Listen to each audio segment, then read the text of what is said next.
Salam, selamat pagi sahabat terkasih. Hari ini kita merenungkan sebuah kisah luar biasa dari Injil Markus, di mana iman dan keberanian teman-teman membawa orang lumpuh ke hadapan Tuhan Yesus menjadi contoh nyata kuasa Tuhan yang menyembuhkan dan mengampuni. Mari kita bayangkan, rumah itu penuh sesak. Banyak orang berdiri mendengarkan Tuhan Yesus mengajar. Namun, beberapa teman tidak menyerah karena keterbatasan ruang. Mereka tahu satu hal, Tuhan Yesus bisa menyembuhkan. Mereka tidak membiarkan hambatan fisik menghentikan iman mereka. Saat kita menghadapi masalah, seringkali kita juga merasa ada dinding atau hambatan yang menghalangi kita untuk mendapatkan jawaban dari Tuhan. Kisah ini mengingatkan kita bahwa keyakinan dan tindakan iman bisa membuka jalan. Mari kita membaca Markus 2 ayat 1-12. Orang lumpuh disembuhkan. Kemudian sesudah lewat beberapa hari, waktu Yesus datang lagi ke Kapernaum, tersiarlah kabar bahwa ia ada di rumah. Maka datanglah orang-orang berkerumun sehingga tidak ada lagi tempat. Bahkan di muka pintu pun tidak. Sementara ia memberitakan firman kepada mereka, ada orang-orang datang membawa kepadanya seorang lumpuh, digotong oleh 4 orang. Tetapi mereka tidak dapat membawanya kepadanya karena orang banyak itu. Lalu mereka membuka atap yang di atasnya. Sesudah terbuka, mereka menurunkan tilam tempat orang lumpuh itu terbaring. Ketika Yesus melihat iman mereka, berkatalah ia kepada orang lumpuh itu, "Hai anakku, dosamu sudah diampuni." Tetapi di situ ada juga duduk beberapa ahli Taurat. Mereka berpikir dalam hatinya, "Mengapa orang ini berkata begitu? Ia menghujat Allah. Siapa yang dapat mengampuni dosa selain daripada Allah sendiri?" Tetapi Yesus segera mengetahui dalam hatinya bahwa mereka berpikir demikian. Lalu ia berkata kepada mereka, "Mengapa kamu berpikir begitu dalam hatimu? Mengapa kamu berpikir begitu dalam hatimu?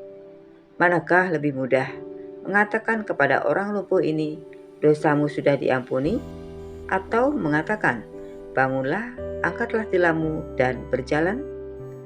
Tetapi supaya kamu tahu bahwa di dunia ini anak manusia berkuasa mengampuni dosa, berkatalah ia kepada orang lumpuh itu, kepadamu kukatakan, bangunlah, angkatlah tempat tidurmu, dan pulanglah ke rumahmu. Dan orang itu pun bangun, segera mengangkat tempat tidurnya dan pergi keluar di hadapan orang-orang itu, sehingga mereka semua takjub oleh kemuliaan Allah.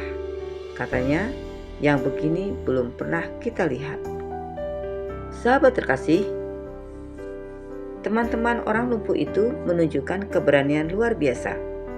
Mereka tidak menunggu rumah menjadi kosong. Mereka menemukan cara menaikkan orang itu melalui atap rumah. Ketika kita percaya kepada kuasa Tuhan, kita harus berani mencari jalan keluar, meski situasi terlihat mustahil. Sahabat terkasih, apa hambatan dalam hidup kita saat ini yang membutuhkan iman dan keberanian untuk menjangkau Yesus? Tuhan Yesus berkata, "Anakku, dosamu sudah diampuni." Ini menunjukkan bahwa keselamatan dan pengampunan dimulai dari iman, bukan sekadar tindakan luar. Teman-teman itu bertindak dengan iman, dan iman itu membuka jalan bagi orang lumpuh menerima penyembuhan. Sahabat terkasih, Tuhan menghargai iman kita. Kadang jawabannya datang bukan karena kita sempurna, tapi karena kita percaya dan menyerahkan hidup kita kepadanya.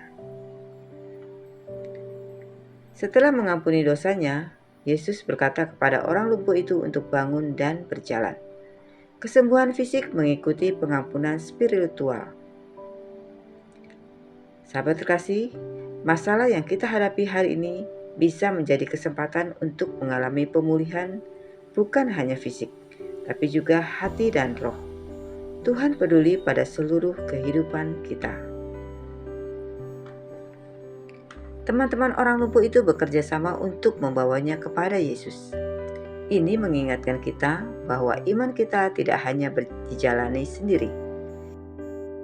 Dukungan komunitas, doa bersama, dan bantuan orang lain bisa menjadi saluran berkat Tuhan. Sahabat terkasih, siapa yang bisa kita dukung hari ini? Dan siapa yang bisa kita minta dukung untuk mendoakan atau menolong kita dalam iman? Sahabat terkasih, mari kita aplikasikan dalam hidup kita. Yang pertama, percaya dan bertindak. Jangan biarkan hambatan menghentikan iman kita. Temukan cara kreatif untuk menjangkau Tuhan Yesus dalam doa dan tindakan nyata. Yang kedua, fokus pada iman, bukan pada ketakutan. Tuhan melihat hati yang percaya. Dia bisa mengubah situasi yang tampak mustahil menjadi nyata. Yang ketiga, libatkan komunitas iman. Kadang jawaban Tuhan datang melalui orang-orang di sekitar kita. Jangan takut meminta doa atau bantuan. Sahabat terkasih, mari kita berdoa bersama. Bapa yang Maha Baik, terima kasih untuk contoh iman yang luar biasa dari teman-teman orang lumpuh. Ajarlah kami untuk percaya lebih dalam, bertindak dengan keberanian, dan selalu melibatkan Tuhan dalam setiap langkah hidup kami. Ampuni dosa kami, sembuhkan kami dan tubuh kami, dan tuntun kami untuk menjadi saluran berkat bagi orang lain. Dalam nama Tuhan Yesus Kristus, kami berdoa dan mengucap syukur. Amin. Sahabat terkasih, terima kasih sudah bersama-sama merenungkan firman Tuhan pagi ini. Jika firman ini menguatkan hatimu, jangan lupa untuk klik like, komen, share, dan subscribe ya, supaya semakin banyak orang dikuatkan oleh firman Tuhan. Sampai jumpa di renungan pagi berikutnya. Selamat beraktivitas. Tuhan Yesus memberkati.